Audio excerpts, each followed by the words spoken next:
பொதுவாக சொல்லுவோம்ல, புக்கு ஏன் படிக்கணும் அப்படின்னு சொல்லிட்டு.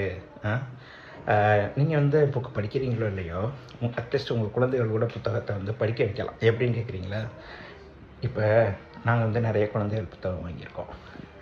நான் வந்து பாப்பாக்கெல்லாம் ஸ்கூலுக்கு கிளம்புறதுக்கு ஒரு 10 நிமிஷம் இருக்குது. உடனே நான் சொன்னேன், சரி அதில் ஏதாவது ஒரு புத்தகத்தை எடுத்து வேணால் படிச்சுட்டு சொல்லு, நம்ம அதை ஒரு வீடியோவாக போடுவோம் அப்படின்னு சும்மா ஒரு பேச்சுக்கு சொன்னேன். இப்போ பாப்பா என்ன பண்ணிகிட்ருக்கான்னு பாருங்கள்.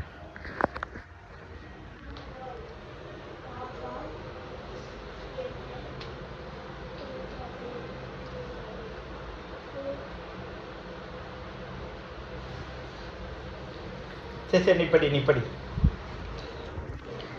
அதாவது குழந்தைகள் கண் முன்னே வந்து புத்தகங்கள் இருக்கணும்.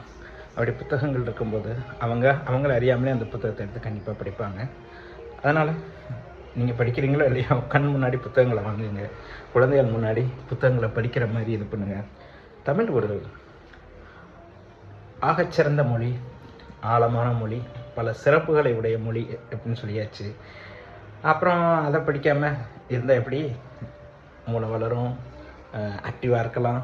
அதுக்கப்புறம் வந்து என்ன சொல்கிறது, நிறைய தெரிஞ்சுக்கலாம்.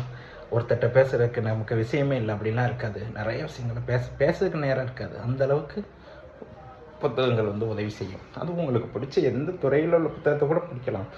ஆனால் படிக்க வேண்டும் என்பது தான் கான்செப்ட். சரி, பாப்பா படித்ததுக்கப்புறம் அவள் என்ன படிச்சிருக்காளோ அதை அடுத்த வீடியோவில் போடுறேன். நீங்கள் என்ன பண்ணுங்கள், சப்ஸ்கிரைப், லைக், கமெண்ட், ஷேர் பண்ணுங்கள். பாய்.